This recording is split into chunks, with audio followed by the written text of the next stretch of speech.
마가복음 14장 66절에서 72절 성경 찾으신 분들은 성경 보시면 되고 또 앞에 화면을 보셔도 됩니다. 66절부터 같이 읽도록 하겠습니다. 시작. 베드로는 아랫뜰에 있더니 대제사장의 여종 하나가 와서 베드로가 불 쬐고 있는 것을 보고 주목하여 이르되 너도 나사렛 예수와 함께 있었도다 하거늘 베드로가 부인하여 이르되 나는 내가 말하는 것이 무엇인지 알지 못하고 깨닫지도 못하겠노라 하며 앞들로 나갈새 여종이 그를 보고 곁에 서 있는 자들에게 다시 이르되 이 사람은 그 도당이라 하되 또 부인하더라. 조금 후에 곁에 서 있는 사람들이 다시 베드로에게 말하되 너도 갈릴리 사람이니 참으로 그 도당이니라. 71절. 그러나 베드로가 저주하며 맹세하되 나는 너희가 말하는 이 사람을 알지 못하로다 하니 닭이 곧 두 번째 울더라. 이에 베드로가 예수께서 자기에게 하신 말씀 곧 닭이 두 번 울기 전에 내가 세 번 나를 부인하리라 하심이 기억되어 그 일을 생각하고 울었더라. 아멘. 베드로가 예수님을 부인하는 장면입니다. 이 구절을 보면 첫 번째 드는 인상이 뭐냐면요. 나한테는 이런 일이 없었으면 좋겠다. 베드로 같은 상황이 아예 그냥 안 왔으면 좋겠다라는 생각이 많이 듭니다. 그리고 자신이 없어요. 내가 이런 상황에서 베드로 같은 상황에서 나라고 뭐 예수님을 부인하지 않고 잡혀가거나 순교하거나 하는 일을 할 수 있을 것인가? 라는 그런 자괴감이 좀 듭니다. 그래서 이 장면을 보면 베드로 왜 이랬어? 막 이런 생각보다 이해된다. 그럴 수 있다라는 생각이 더 많이 드는 거죠. 물론 베드로의 상황과 지금 저희의 상황은 많이 다릅니다. 굉장히 다릅니다. 사실은 베드로 같은 상황은 저희가 나한테 일어나면 어떡하지라고 생각할 만한 상황은 아닙니다. 핍박을 안 받을 것이다 혹은 이런 예수님을 부인하는 상황에 놓이지 않을 것이다라는 것이 아니라 베드로는 당시에 아직 거듭나지 못했던 사람이고 당연하죠. 예수님이 아직 십자가에서 죽기 전이시고 또 부활하기 전이기 때문에 어느 누구도 거듭난 사람은 없었습니다. 또한 성령님이 베드로에게 함께 하시지 않았습니다. 성령님은 오직 예수님에게만 있었고 모든 사람에게 성령님이 임하던 시대는 아니었습니다. 그러니까 베드로는 당시 물론 신약에 기록되어 있지만 베드로만 생각하면 사실은 그 당시 사람들은 구약에 속한 사람들과 다를 게 없었습니다. 예수님을 만났지만 아직도 예수님의 생명을 예수님이 우리에게 주신 영생의 생명을 받은 사람은 없는 거죠. 아직도 구약과 마찬가지로 죄인의 상태에 있던 사람이고 베드로에게는 성령님의 능력이 없었습니다. 그래서 이런 잘못을 저지르긴 했는데 지난주에는 어쩌다 보니까 하나님께 우리가 잘했던 것들, 어쩌다 보니까 은혜의 자리에 나왔던 것들에 대해서 말씀을 나누었고요. 이번 주에는 어쩌다 보니까 또 이렇게 우리가 잘못한 것들도 있단 말이죠.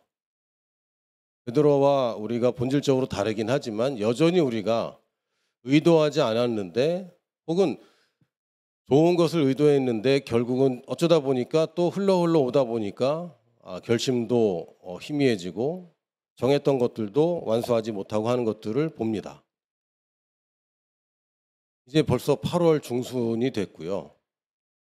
2020년은 굉장히 여러 가지 일들, 충격적인 일들, 그리고 아주 파괴적인 일들로 점철되어서 뉴스를 볼 때마다 깜짝깜짝 놀라고 어느 날 뉴스를 봤더니 큰일이 벌어졌고 생각지도 못했던 일들이 자꾸 벌어지는 아주 정말 일이 많은 한 해였습니다. 2019년에도 일이 많았는데 2020년도는 벌써 일이 너무너무 많은 거예요.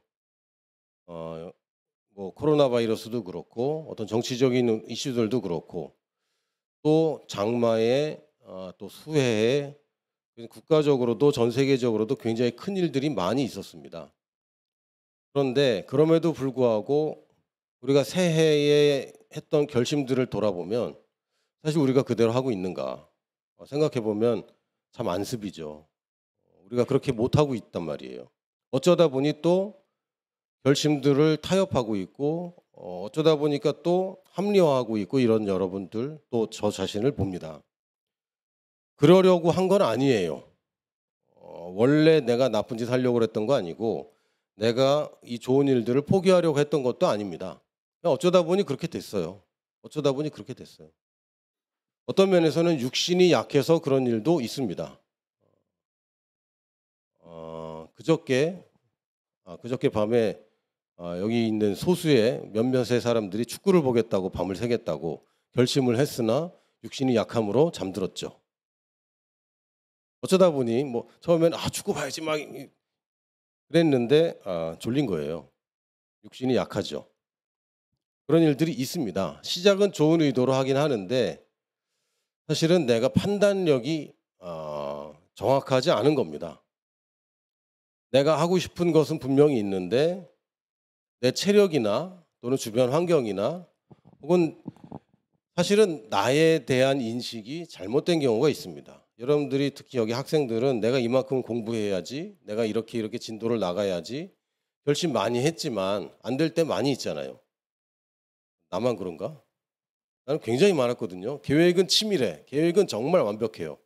근데 거기 변수가 하나 있는 게 뭐냐면 나예요. 내가 그걸 안 해. 계획은 완벽한데 내가 그걸 안 하는 거죠. 우리가 말씀을 볼 때 하나님은 말씀에서 우리를 북돋아 주시고 격려하시고 할 수 있다고 얘기하십니다. 그러나 때로는 하나님이 나를 만류할 때도 있습니다. 그래서 공부 계획을 너무 거창하게 세우면요. 엄마나 아빠가 말립니다. 야, 그거는 좀 현실적이지 않아 라고 말릴 때가 있어요. 근데 하나님이 말리는 이 말씀조차도 하나님의 말씀으로 받아들여야 됩니다.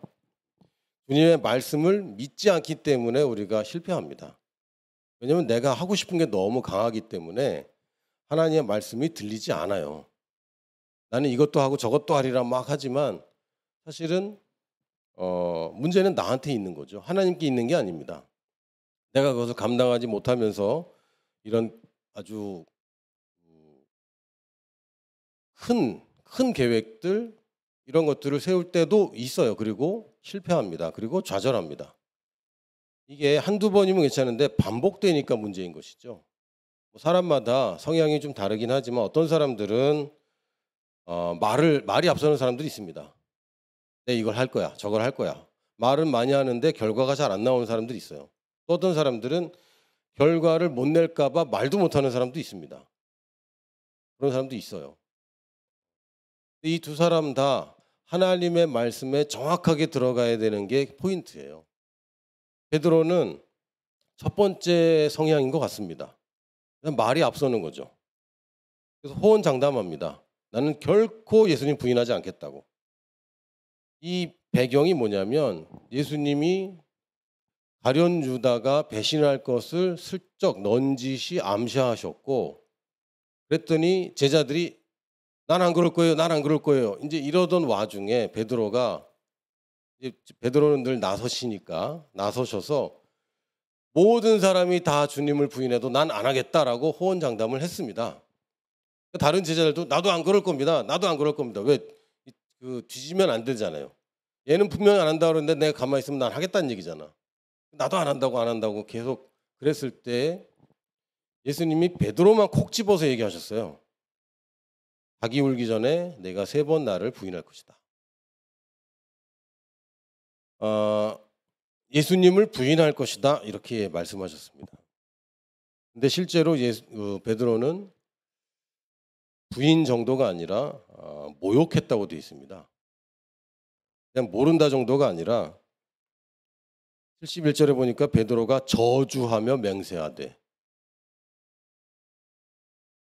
71절입니다. 저주하며 맹세하되 저주했어요.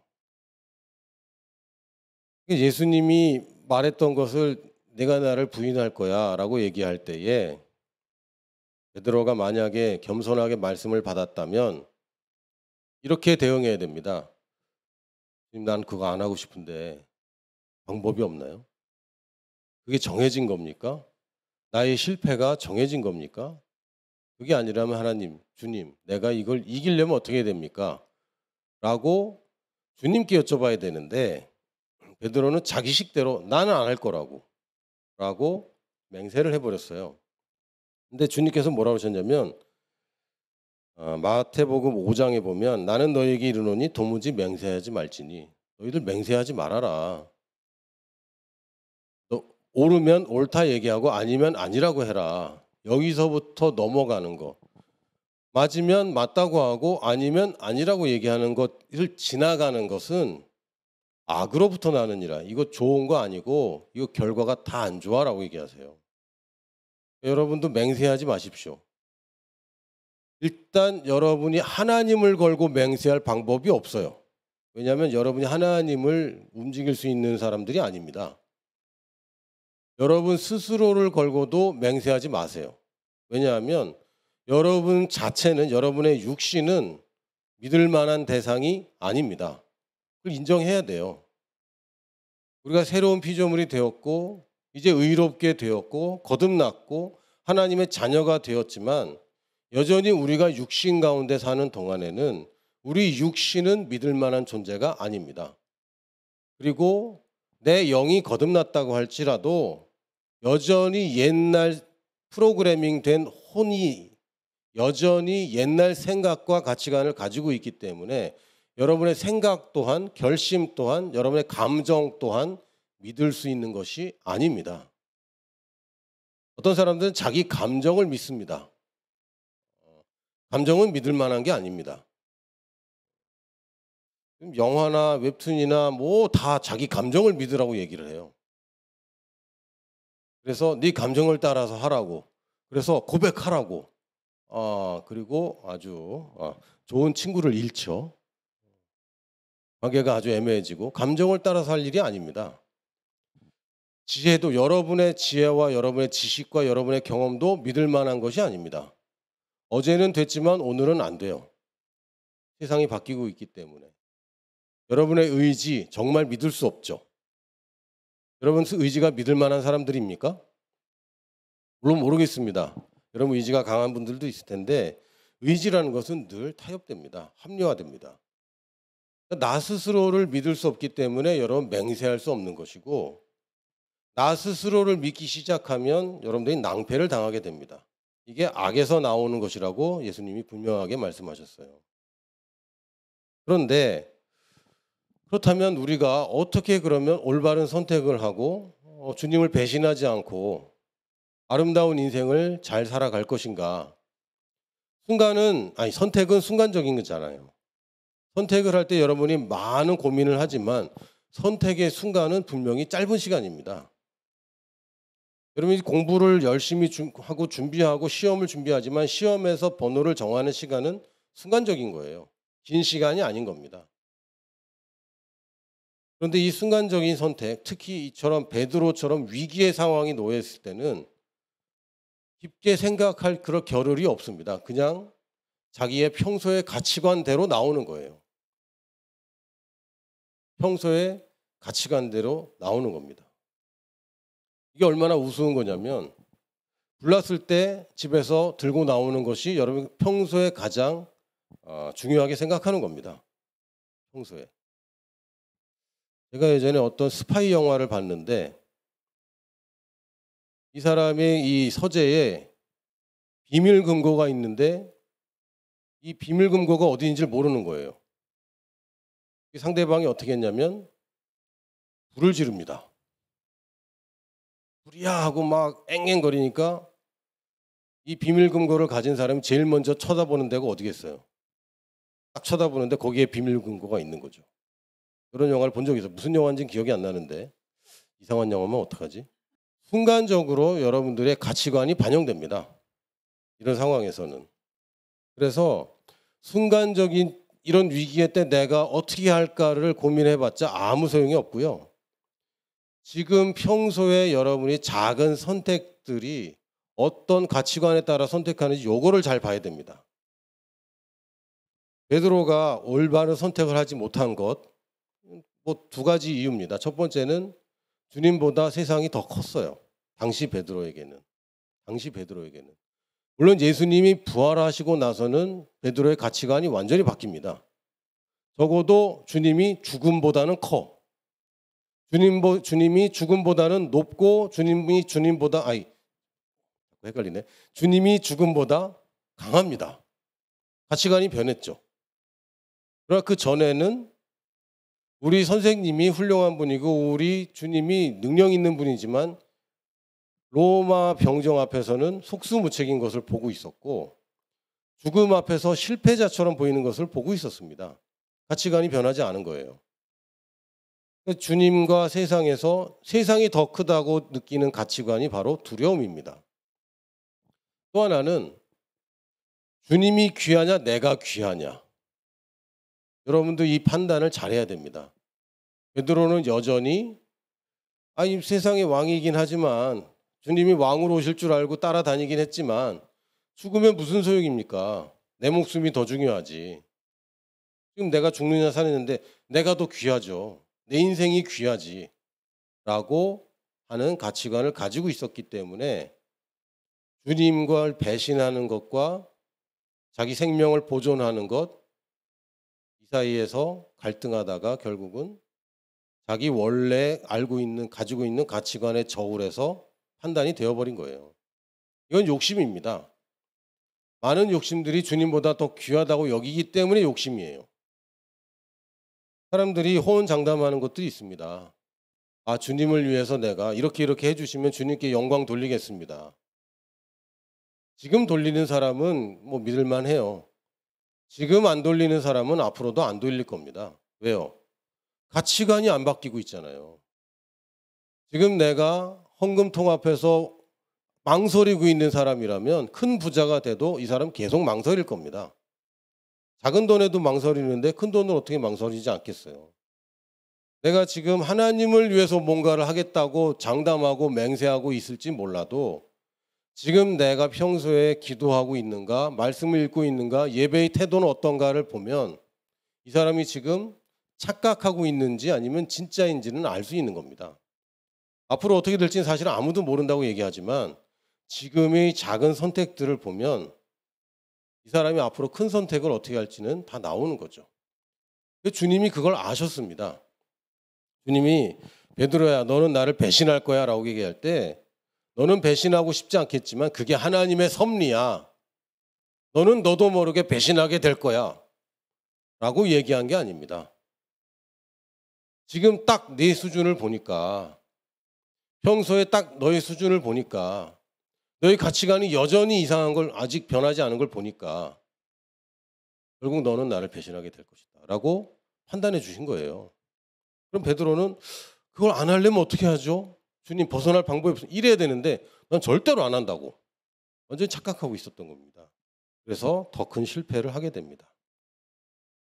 우리가 주님을 배신한다고 그러면 떠오르는 사람이 두 사람 있습니다. 아주 비슷하지만 비슷하지 않은. 첫 번째는 가룟 유다입니다. 이 사람도 뭐 주님을 배신했죠. 근데 사실 유다의 배신과 베드로의 배신은 좀 다릅니다. 본질상 똑같은 수준의 죄냐, 똑같은 수준의 죄입니다. 그럼에도 불구하고 다르긴 해요. 가룟 유다는 완전 의도적인 배신이라. 이 사람이 배신의 계획을 짜고 이 사람이 추진을 하죠. 가룟 유다는 피해자가 아닙니다. 이 사람이 범죄자입니다. 어떤 상황에 따라서 상황 때문에 어쩔 수 없이 범죄에 가담한 게 아니라 범죄를 기획한 사람이에요. 이 죄질이 더 나쁩니다, 사실은. 그리고 결국은 회개하지 않았어요. 이게 더 큰 문제죠. 유다가 후회했느냐? 후회했습니다. 그러나 자살합니다. 이게 뭡니까? 실제로 미안하다는 겁니까? 아닙니다. 실제로 잘못했다는 겁니까? 아닙니다. 그냥 자기 연민, 자기 후회에 빠져서 더 나쁜, 더 최악의 이 결과를 가져온 거예요. 이건 회개한 게 아닙니다. 회개하는 것은 하나님께 나를 맡겨야지 회개죠. 처분을 자기가 해버리는 것은 회개가 아닙니다. 내가 큰 잘못을 했어요. 그러므로 나를 법대로 또는 당신 뜻대로 처분하세요 라고 하는 것이 회개입니다. 자기 스스로 그걸 해버린다. 이 회개가 아닙니다. 베드로는 좀 다릅니다. 베드로는 일단 우발적인 범죄입니다. 좀 참작할 만하죠. 베드로 믿음이 없었으므로 그런 위기의 상황에, 위협적인 상황에 그럴 수도 있다. 그런데 베드로의 결정적인 차이는요. 유다는 마지막 때까지 하나님의 말씀을 기억해내지 못했습니다. 그러나 베드로는 뭐가 기억났죠? 내가 3번 나를 부인하리라 하심이 생각났다. 이렇게 되어 있습니다. 베드로는 뭐가 떠올랐죠? 주님이 해주신 말씀이 떠올랐습니다. 그리고 또 하나, 이건 누가복음에 기록된 건데 누가복음에만 이 기록이 있어요. 주께서 돌이켜 베드로를 보시니. 3번째 모욕하면서 베드로가 아니라고 맹세할 때 누가복음에는 이게 기록되어 있습니다. 주님께서 베드로를 돌이켜서 보셨어요.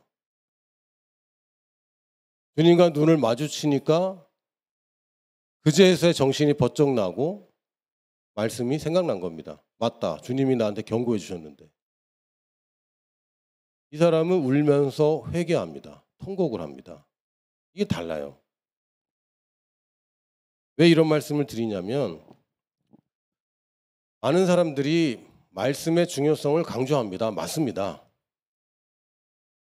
말씀을 많이 읽어야 하고 많이 알아야 되고 또 암송해야 됩니다. 그런데 거기서 끝나면 곤란한 거죠. 주님과 마주쳐야 됩니다. 마주해야 됩니다. 눈을 맞춰야 돼요. 말씀이 여러분에게 지식이 될 수 있습니다. 그러나 여러분의 행동하는 동기가 되는 것은 좀 약할 수 있어요. 여러분이 주님을 따라 사는 이유가 뭡니까? 말씀이 그렇게 얘기하기 때문에 삽니까? 아닙니다. 주님이 계시기 때문에 그렇습니다. 왜 우리가 손해를 볼지도 모르는 일을 기쁨으로 할 수 있습니까? 주님 때문에. 다른 거 아니라 주님 때문에. 어떤 사람이 이런 얘기를 했어요. 이 사람이 공부를 아주 흙수저 출신인데 공부를 열심히 해서 좋은 결과를 얻었습니다. 당신은 왜 이렇게 공부를 했냐? 어머니 생각 때문에 자기가 공부를 했다는 거예요. 공부하고 싶은 사람이 누가 있겠어요? 여러분 공부 좋아합니까? 벌써 앞에 있는 초등생들이 고개를 막 흔드는데 야, 벌써 그러면 어떡하냐? 앞으로 공부할 날이 많이 남았는데. 공부는 다 싫어합니다. 그러나 이 가치를 발견한 사람이 하는 것이고 우리가 발견할 수 있는 최고의 가치는 예수님입니다. 그분보다 귀한 분이 내게 없어요. 그래서 내가 참을 수 있고 그래서 내가 견딜 수 있고 그래서 내가 할 수 있고 또는 안 할 수 있습니다. 말씀에 하지 마라 했기 때문에 뿐만 아니라 주님 내가 주님을 볼 때 내가 그거를 해야 되겠어요. 이런 마음이 생길 수밖에 없습니다.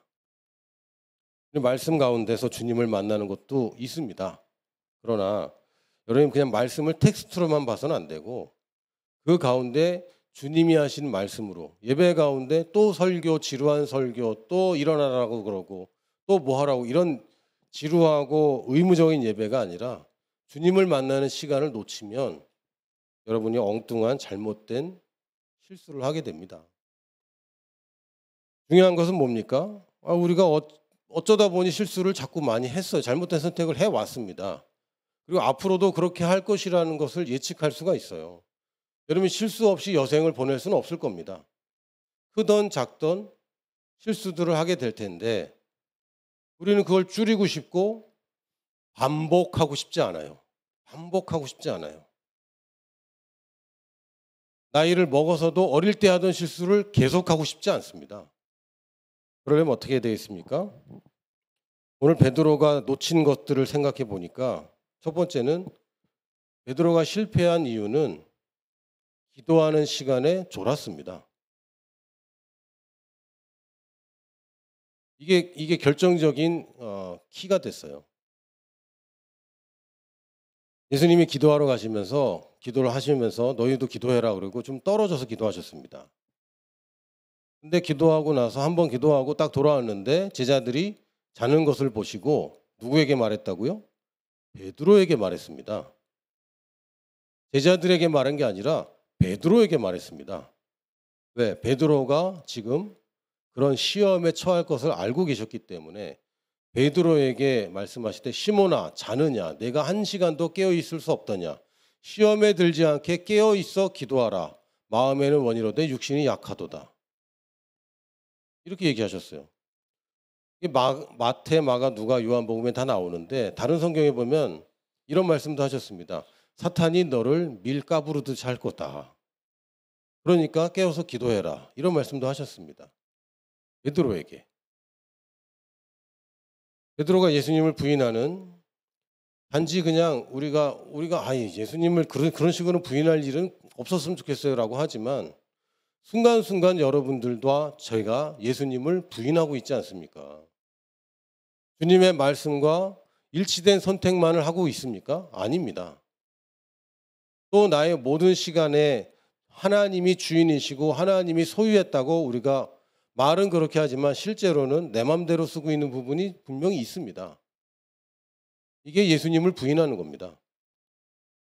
우리는 지금 자유시대에 살고 있기 때문에 노예제도가 없는 시대에 살고 있기 때문에 물론 실제로는 뭐 돈의 노예가 되고 뭐의 노예가 되고 될 수 있지만 그거는 그냥 은유적인 표현일 뿐이고 법적으로 노예제도가 아니다 보니까 주종 관계가 뭔지를 잘 모릅니다. 종은요 주인 앞에서는 절대 쉴 수가 없습니다. 종은요 주인이 밥 먹기 전까지는 밥을 먹을 수 없습니다. 종은요 주인이 잠들 때까지 잠들 수 없습니다. 이게 주종 관계입니다. 그래서 우리가 예수님을 주님이라고 부른다는 것은 내가 주종 관계를 받아들였다는 것이고 내가 주님을 섬기는 데에 내가 오로지 거기에 투자돼야 되는 것입니다. 주인이 허락하기 전까지는 아무것도 할 수 없는 거예요, 사실. 그러나 실제는 우리 마음대로 하잖아요. 이게 예수님 부인하는 것과 다르지 않습니다. 본질적으로. 의도했던 의도하지 않았던 우리가 이런 배신을 계속하고 있는데 주님께서 주신 해결책은 기도하라는 거예요. 기도의 시간을 갖는 겁니다.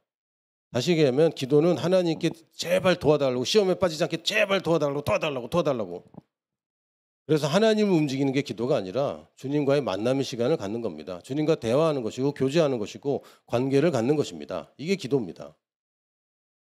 그래서 우리가 피하거나 미루거나 하는 기도 시간들이 여러분의 앞으로 미래의 선택들을 결정적으로 도와주거나 또는 도와주지 않거나 하게 될 겁니다.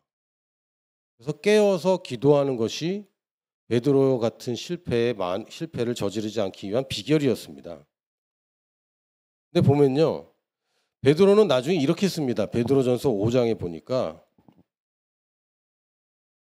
너희 염려를 다 주께 맡기라. 이는 그가 너희를 돌보심이라. 근신하라 깨어라. 너희 대적 마귀가 우는 사자같이 두루다니며 삼킬 자를 찾나니 너희는 믿음을 굳건하게 하여 그를 대적하라. 이는 세상에 있는 너희 형제들도 동일한 고난을 당하는 줄을 알미라. 이렇게 쓴 사람이 베드로입니다. 자기가 이걸 겪었잖아요.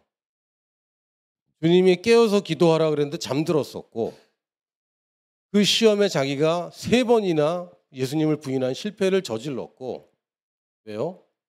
고난당하는 것이 무서워서 예수님과 같은 고난당하는 것이 무서워서 예수님을 3번이나 배신했단 말이에요. 이런 실수를 저지른 베드로가 편지를 쓸 때 자기 경험을 이렇게 표현한 겁니다. 걱정하지 말아라. 너희 염려들 네가 지금 염려하고 뭐 이런 것들 사실은 주님을 부인하는 거야. 네가 왜 염려하고 있냐? 종은 염려하지 않는다. 염려는 주인 몫이지. 이는 그가 너희를 돌보심이라. 그분이 널 돌보시는데 왜 걱정하고 두려워하고 왜 딴 생각하고 있어? 그럴 필요 없어. 정신 바짝 차려야 돼. 언제든지 마귀가 와서 너희들 시험할 때가 있는데 그때 정신 차리고 이겨야 된다. 속으로는 나처럼 실패하면 안 된다. 그를 대적하라. 이는 세상에 있는 너희 형제들도 동일한 고난을 당하는 줄 압니다. 이런 고난은 너만 당하는 건 아니야. 다 그렇게 살고 있다.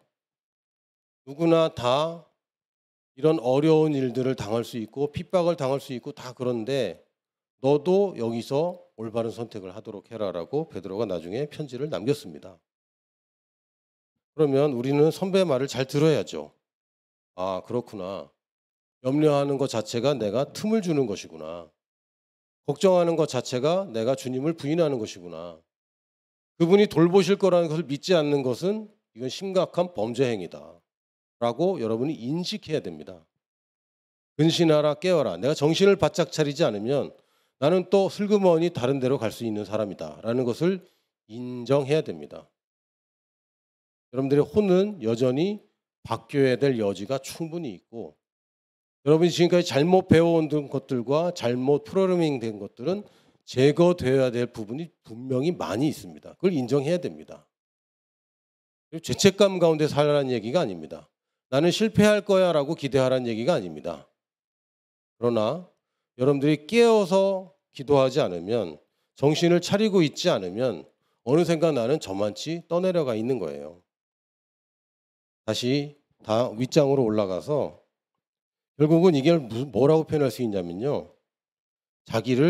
자신을 부인하는 것입니다.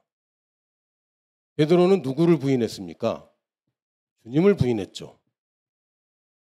사실은 누구를 부인해야 되죠? 자신을 부인해야 됩니다. 거듭난 여러분을 부인하라는 게 아닙니다. 나는 여전히 죄인이야, 나는 실패자야 이런 식으로 하라는 게 아닙니다. 그거는 주님을 부인하는 거예요. 주님께서 분명히 너는 의인이 되었어 라고 얘기했으면 나는 여전히 죄인인 것 같아도 나는 의인이야 라고 얘기하는 것이 자신을 부인하는 것이고 주님이 아무리 너는 사랑받는 자야 내가 너를 오늘 낳았고 내가 너를 위해서 내 목숨을 버렸고 내가 끝까지 너를 떠나지 않겠다라고 계속 얘기하고 있는데 주님 나를 떠나지 말아주세요 라고 얘기하는 것은 지금 주님의 말씀을 부인하고 있는 겁니다. 그건 자기 부인이 아닙니다.